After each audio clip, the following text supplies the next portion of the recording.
Hello po sa lahat. Andito na naman po tayo magvo-voice over sa video di ko alam kung anong ginagawa ng asawa ko. Pero alam ko nagtatahi na naman siya. Kasi nagtatahi siya para sa aming baby Wariana sa ika 9 months niya. So ang ginagawa niya naman is kumuha na naman ng ukay-ukay namin na stocks, tas gagawin niyang dress sa anak namin para may masuot pang samba. Ginagawa niya is ito, ginagawa niya ng guide kasi tulog yung anak namin, hindi niya masukatan. So, kumuha lang siya ng damit. Tapos dyan ako ay tulog, nagising, hindi ko alam nung ginagawa ko dyan, parang nagsiselfone ata ako. Tinitingnan ko lang yung asawa ko, gugunting-gunting, nag-aantay na baka magunting yung daliri niya.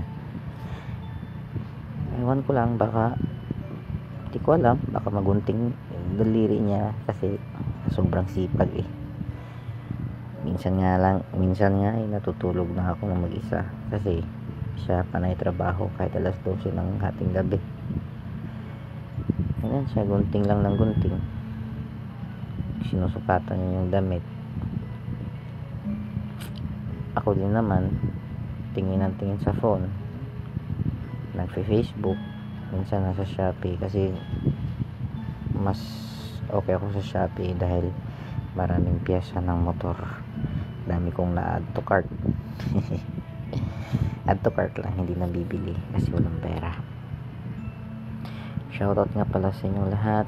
Ito nga pala yung asawa ko, si Mrs. Channeling, ang babaeng walang pahinga, puro tahi, wala nang time sa akin. Okay lang, loves ko naman yan tagal niya matapos. Ayan, nagugunting pa rin, pero patapos na yan, tatahiin niya na yan. Ako walang magawa. Ayan na, may ano na siya, may mga pattern na, tatahiin niya na lang, tapos na siya maggunting, magsisimula na yan sa pagtatahi. Pala ako, wala talaga akong maisip kung sasabihin ko dito kasi napilitan lang talaga ako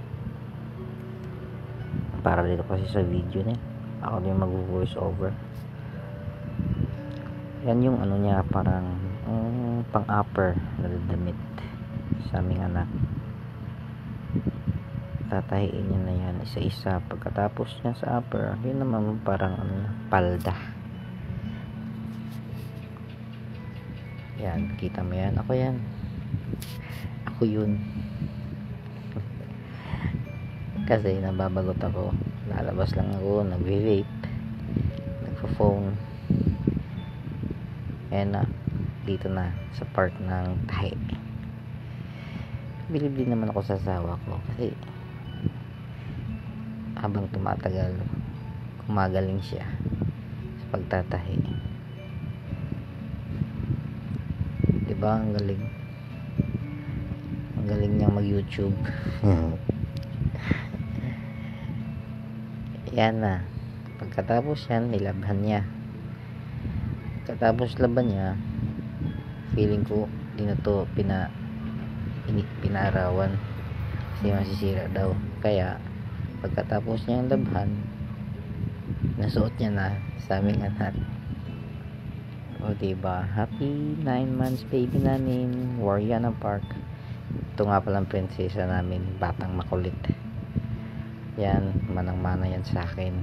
Sabi nga ng iba, parang Barbie yung mukha. So napaisip ako, sabi nila kamukha ko daw, so Barbie din ako. Yan nga palang little princess namin, si Wariana Park. I love you anak, love ka namin sobra. Bye bye.